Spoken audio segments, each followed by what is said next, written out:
Good morning sa inyo lahat. Ako po si retired Brigadier General Carlos Kita. Matagal po akong nagserbisyo sa bayan and patuloy na nagsiservisyo niya bilang private citizen. 34 years sa military at 8 years, additional 8 years sa gobyerno. Nag-retire ako pangalawa nitong November of 2022. Marami na nagtatanong sa akin kung bakit dapat sir, retired ka na at makamahinga. Sabi ko, hindi ko kaya magpahinga kung nakikita kong naghihirap ang ating mamamayan sa mga nangyayaring katiwalian at abuso. So dahil dito, kasama ko ang ibang mga retired military rin, no? Mga general, mga colonel, mga enlisted personnel. Although mga retired na sila kasi makakasuhan ng in fact, kinasuhan na nga yung isa naming kasama sa United People's Initiative, si General Bokis, no?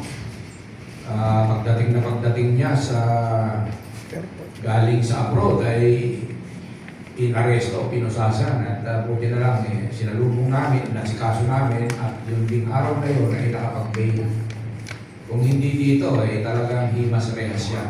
Anyway, bakit kami nandito? Narinig niyo po, sinabi ng aming chairman ng PDDS, presidente ng PDDS, si President Greco. Ako po pala ay Vice President ng Federalismo ng Dugong Dakilang Samahan. Marami po kaming mga movement. Meron din po kami na movement na tinatawag na rock and roll. Ano po yung rock and roll? Maganda pakinggan, no? Ang rock meaning regime of Christ. So, talagang makadiyos, no? And yung rule of law. No? Rock and roll. Yan po ay term na ginawa ng aming kasama, si former Undersecretary Doy Bringas. No? Kasama po sana natin siya, kaya lang may appointment, no?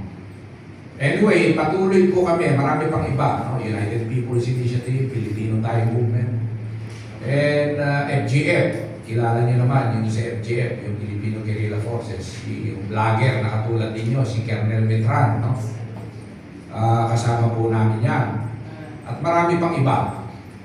Patuloy po tayong mananawagan at hihikayat na makisama sa amin sa reformang isinusulong namin. Ano ba yung isa sa mga at talagang adhikain namin ng PDDS, no? Of course, ng aming mga iba-ibang movement. Ito po yung isulong ang Federal Parliamentary Form of Government through a Constitutional Convention. Hindi po ito yung talagang inaano lang na yung na-experience natin na may mga in-initiate na gusto nilang i-manipula. Ito po ay talagang magpa-participate ang ating mamamayan. And also, ako po ay dahil nagtuturo po ako ng Master in Public Administration. Dahil ako po ay master po dito. Ang isang sinusulong namin ay yung tinatawag na participatory democracy, na kung saan talagang ang mamamayan ang talagang makikialam sa pamamahala, including yung paggawa ng mga budget, participatory budget process. Marami na pong nag-a-apply niyan. Sa Europe, sa US, meron silang mga ginagawa tungkol sa participatory budget planning. Kasi po, pag hindi natin pinakilaman, ay nakita niyo naman po, hindi lang po daang milyon o bilyon, kundi trilyon. Mapupunan niyo po itong dito sa isang polyetos, no? Nakasulat dito yung mga ibang mga reformang gusto namin isulong, kagaya nito. So, isa lang po yan. At kung sa security naman po, meron din po kaming binabanggit dito yung the right to bear arm ng ating citizenry. No? Ang US Constitution, meron po yan. Yung the right to bear arm.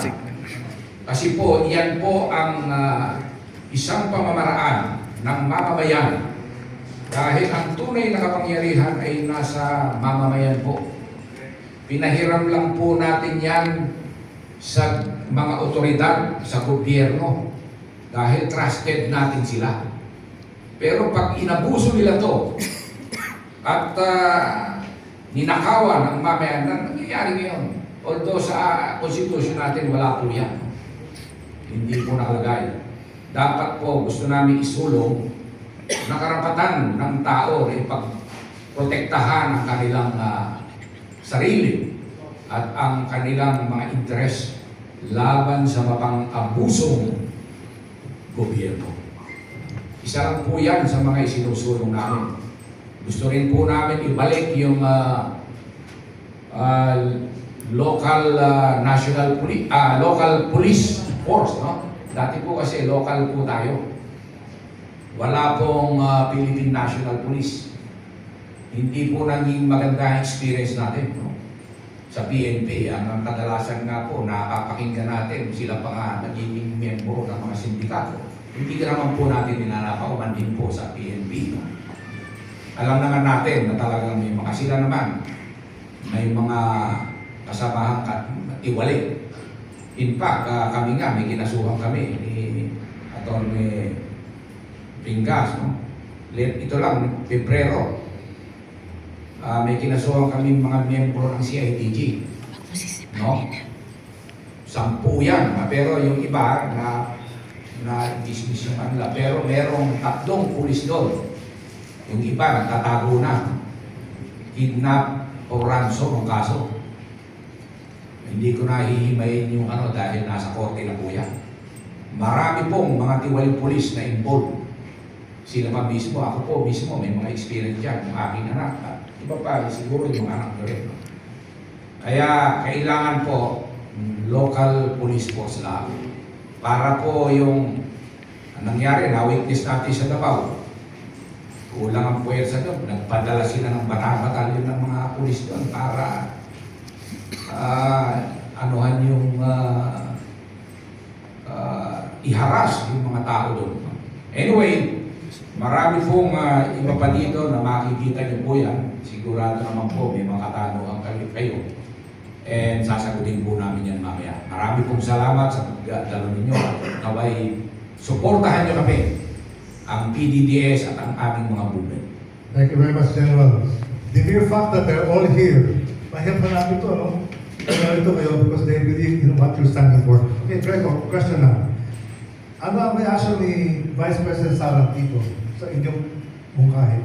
Is she supporting this? I've been talking to the groups, pero at this point, kailangan magsama-sama kasi tayong lahat. Si VP Sara, lahat po tayo nag-aabang sa next moves and strategy. Kasi siya lang talaga nakakaalam.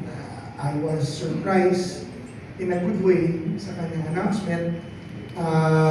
Dahil finally, meron na tayong ulo na pwede pagsama-samahan. So, as long as sa mga namin, sa aming mga sumusuporta, sa ating mga sumusuporta, kinakailangan natin ngayon ay yung ma-consolidate natin ating mga groups. May mga naniniwala na sobra na itong ganitong klaseng pamahala, mga nag-fail ang gobyerno.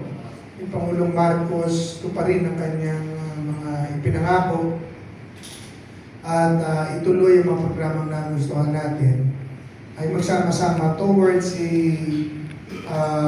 pagpanunumbalik dun sa kaayusan, kapayapaan at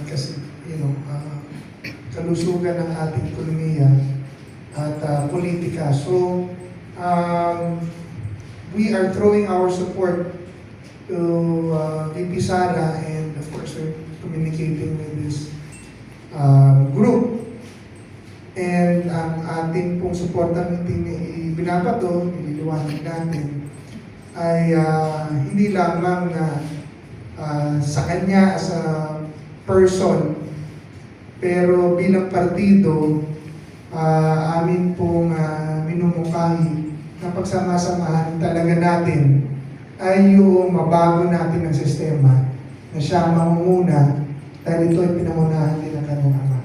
Dito lang, tinawin ko lang when President Rodrigo Duterte first came out, he was really talking about federalism. Okay, sangayon siya, si Duterte. Kaya nagsama-sama ang iba't ibang mga Pilipino dahil sa kampanya ng federalism at kampanya laban sa droga, korupsyon at kriminalidad. Question lang, Greco.